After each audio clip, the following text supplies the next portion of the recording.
दोस्तों आज के इस वीडियो में हम बात करेंगे एक फंड के बारे में। जिस फंड के बारे में हम बात करेंगे उस फंड के बारे में आपको पहले से हो सकता है काफी चीज मालूम हो, लेकिन मैं जिस फंड के बारे में बात करने वाला हूँ वो फंड हमारा एक एसबीआई म्यूचुअल फंड हाउस का एक फंड है जो कि बहुत ही पॉपुलर फंड है। SBI state bank of India जो कि हमारे भारत का सबसे number one mutual fund house company है, जो अकेला हमारे पूरे भारत का 10,37,000 करोड़ से भी ज्यादा पैसा मैनेज कर रहा है। तो बहुत बड़ी ये कंपनी है। मैंने यहाँ पे आपके लिए एक फंड लेकर के आया हूँ जिस फंड का मैं आपको पूरा रिव्यू भी देने वाला हूँ कि फंड कैसा है, ये फंड हमारे पैसे को किन जगहों पे इन्वेस्ट करता है, ये हमसे कितनी फीस लेता है और यहाँ पे परफॉर्मेंस में कैसा देखने को मिला है। यानी कि फंड के बारे में लगभग ए टू जेड जानकारी आपको मिलेगी और साथ में कैलकुलेशन भी आपको दिखाई जाएगी कि अगर आप इस फंड के अंदर में कुछ सालों पहले पैसा इन्वेस्ट कर दिए होते तो वो पैसा आपका आज तक क्या बन जाता। और यहाँ पे ये भी हम जानेंगे कि अगर आप आज के वक्त में इस फंड के अंदर ये पैसा डाल देते हैं तो आने वाले समय में आपका पैसा क्या बन जाएगा, यानी कि बेसिक जानकारी आपको मिलने वाली है। तो चलिए बिना देर किए हुए आज के इस वीडियो को हम शुरू करते हैं। दोस्तों हम जिस फंड के बारे में बात करने वाले, जिस फंड का हम रिव्यू करने वाले हैं, उस फंड का हमें नाम देखने को मिलता है एसबीआई ब्लू चिप फंड। ठीक है, ये हमें फंड का नाम देखने को मिलता है, काफी सिंपल सा यहाँ पे नाम देखने को मिलता है। अब ना मैं आपको बताता हूँ कि ये जो फंड है ये आपके पैसे को किन जगहों पे इन्वेस्ट करेगा, क्योंकि हमें ये मालूम होगा कि हमारे पैसे को इन जगहों पे लगाया जाएगा, फलाने जगहों पे लगाया जाएगा, तो हमें क्या वहां से प्रॉफिट मिल सकता है, इस चीज को ना मैं हम जो है वो जान पाएंगे। तो चलिए मैं आपको ना नाम के अंदर से ये चीज बताता हूँ कि आपके पैसे को किन जगहों पे लगाया जाएगा। फंड के नाम में आपको देखने को मिल रहा है एसबीआई। ठीक है, तो एसबीआई का मतलब ये है कि आप जो भी पैसा इस फंड में इन्वेस्ट करेंगे या फिर पहले से जो लोग पैसा डाले हुए हैं उस पैसे को स्टेट बैंक ऑफ इंडिया द्वारा मैनेज किया जाएगा, ये चीज क्लियर है। इसके बाद हमें देखने को मिलता है ब्लू चिप फंड। तो यहाँ पे ना मैं ब्लू चिप का मतलब आपको समझाता हूँ। ठीक है, ये ना मार्केट कैपिटलाइजेशन के हिसाब से वैसी कंपनी के अंदर में आपके पैसे को इन्वेस्ट करेगा जिस कंपनी को हम बहुत बड़ी कंपनी कह सकते हैं, यानी कि वो मार्केट में बहुत बड़ी कंपनी हो। सीधा सीधा मैं आपको बताऊं तो ये जो फंड है ना ये एक लार्ज कैप कैटेगरीज का फंड है। अब लार्ज कैप कैटेगरीज का फंड है तो ये मिनिमम जो अपने पैसे को इन्वेस्ट करेगा ये 80% लार्ज कैप कंपनियों के अंदर में इन्वेस्ट करेगा। कौन सी कंपनी? जिस कंपनी का मार्केट रैंकिंग 1 से लेकर के 100 तक हो वैसी कंपनी को हम लार्ज कैप कहते हैं। तो उस 100 कंपनी के अंदर में से चुन करके आपके पैसे को इन्वेस्ट किया जाएगा। जितना कंपनी फंड मैनेजर को अच्छा लगेगा उन सभी कंपनी के अंदर में आपके पैसे को लगाया जाएगा। तो ये चीज ना आपके सामने में क्लियर है कि आपके पैसे को किन जगहों पे लगाया जाएगा। लार्ज कैप की कैटेगरीज है, इक्विटी का लार्ज कैप के अंदर में आपके सभी पैसे को ज्यादातर जो है वो लगाया जाएगा। बाकी जो 20% बचते हैं 80% लगाने के बाद तो मान लीजिए कि मिड कैप में जा सकते हैं और स्मॉल कैप में थोड़ा बहुत लगाया जा सकता है, लेकिन 80% जो कॉर्पस रहेगा वो सीधा लार्ज कैप के अंदर में रहने वाला है। अब ना ये चीज हमने जान लिया है कि हमारे पैसे को किन जगहों पे लगाया जाएगा।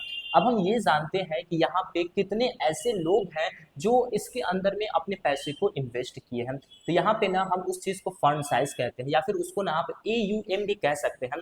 तो यहाँ पे फंड साइज हमें इस फंड का देखने को मिलता है वो है 51,632 करोड़ रुपए।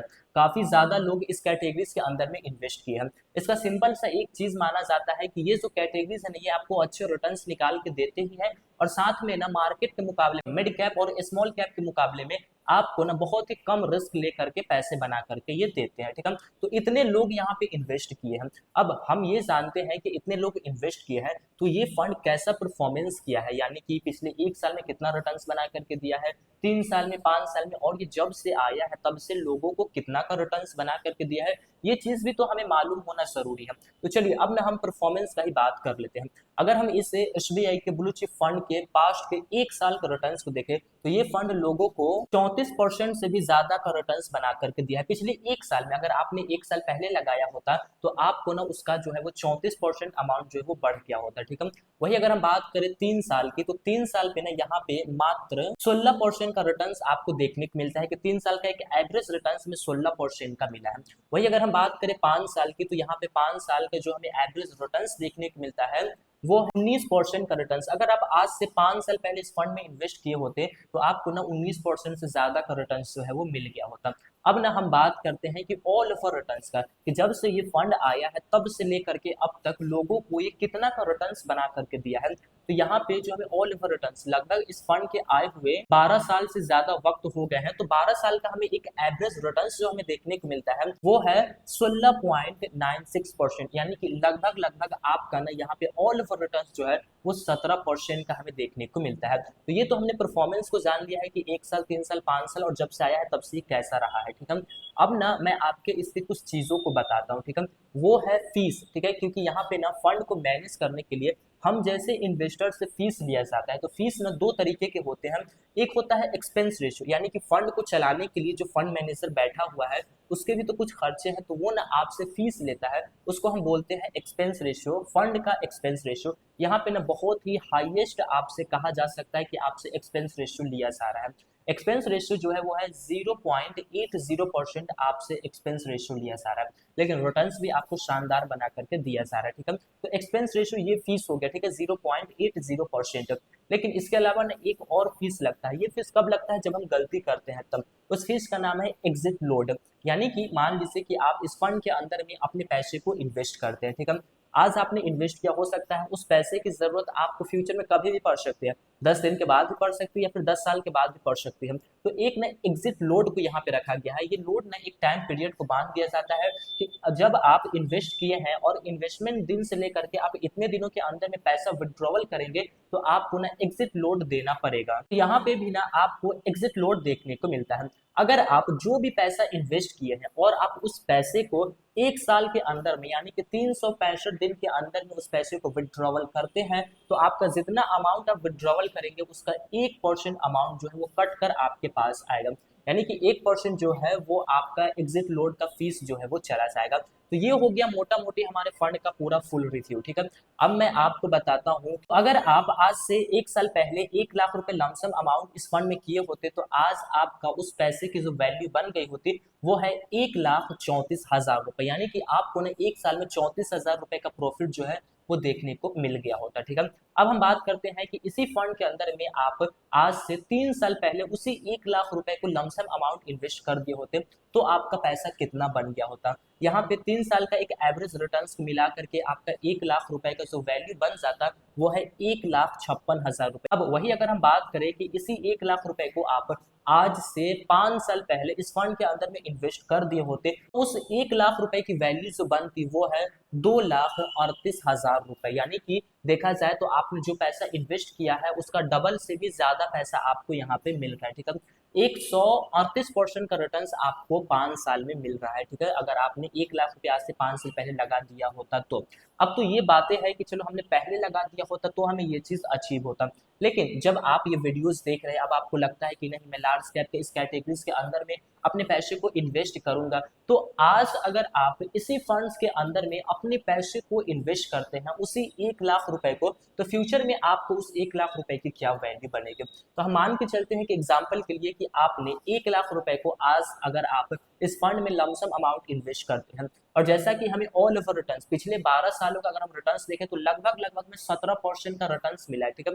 लेकिन हम 1% कम ही लेकर के चलते हैं, हम 16% का रिटर्न्स लेकर के चलते हैं कि 1 लाख हम इन्वेस्ट किए हैं और 1 लाख के ऊपर हमें 16% का रिटर्न्स हर साल मिलता रहेगा।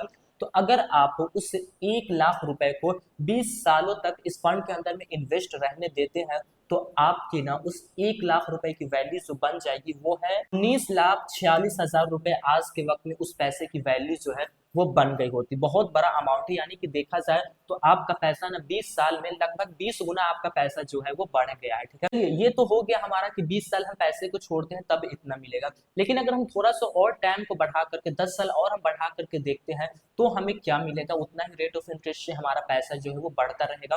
तो आपको ना 30 साल के बाद उस 1 लाख रुपए की वैल्यू जो देखने को मिलेगी वो है 85,84,000 रुपए, आपके उसी 1 लाख रुपए की वैल्यू बन जाएगी। ये तो 30 साल का हो गया। अगर मैं आपके माइंड को ताजा करने के लिए अगर मैं ये चीज कह दूं कि अगर आप उसी 1 लाख रुपए को अगले 40 सालों तक इन्वेस्ट रहने देते हैं तो आपको कम इंटरेस्ट यानी कि 16% मिलता है, तो आपका ना उस 1 लाख रुपए की वैल्यू जो है ना वो करोड़ों में बन जाएगी। आपका 40 साल के बाद उस 1 लाख रुपए की वैल्यू से बनेगी वो है 3,78,00,000 रुपए, ठीक है। यानी कि 1 लाख रुपए ही आपने म्यूचुअल फंड में इन्वेस्ट किया है, यहाँ पे आप ना जितना लंबा समय देंगे ना उतना ही तेजी से आपका पैसा बढ़ेगा। आप देख सकते हैं कि यहाँ पे हमने 20 साल दिया तो कुछ ज्यादा फर्क नहीं पड़ा, हमने 30 साल दिया तो थोड़ा अच्छा फर्क पड़ा, जब हमने 10 साल उसमें और ऐड कर दिया तो यहाँ पे ना 3 करोड़ 78 लाख रुपए जो है वो बन गया। तो अगर आपको ना म्यूचुअल फंड का पावर समझना है ना तो आपको लंबे समय तक अपने पैसे को इन्वेस्टेड रहना पड़ेगा। आपने देखा कि यहाँ पे हमने 20 साल से लेकर के 30 साल 40 साल के अंदर में जब हमने पैसे को छोड़ दिया तो हमारा पैसा कितना तेजी से ग्रो किया है। तो अगर आप भी चाहे तो इस तरीके का आप भी अपना जो वेल्थ है वो बना सकते हैं। लेकिन दोस्तों एक चीज मैं आपको कहना चाहूंगा कि रिटर्न्स जो फ्यूचर के जो रिटर्न्स है वो ना हमें 16% से ज्यादा भी मिल सकता है और 16% से कम भी मिल सकता है। इसीलिए ना आप दोनों परिस्थिति के लिए तैयार रहिए, आपको ज्यादा भी अच्छे रिटर्न्स मिल सकते हैं और कम भी जो है वो रिटर्न्स मिल सकते हैं। तो मैं आशा करता हूं कि आपको ये जानकारी काफी पसंद आई होगी। दोस्तों जानकारी पसंद आई वीडियो को लाइक कीजिए और हमारे चैनल वारिस ऑफ फाइनेंस को सब्सक्राइब कीजिए ताकि इस तरीके की वीडियोस जो है वो आपको मिलती रहे। अगर आपको ना कोई भी क्वेश्चन है म्यूचुअल फंड से जुड़ा हुआ तो आप उस क्वेश्चन को कमेंट बॉक्स में जरूर कमेंट करें, मैं कोशिश करूंगा उसके ऊपर आपको एक वीडियोस बनाकर देने के लिए। तो फिर मिलेंगे दोस्तों एक नए वीडियो में, तब तक के लिए जय हिंद जय भारत।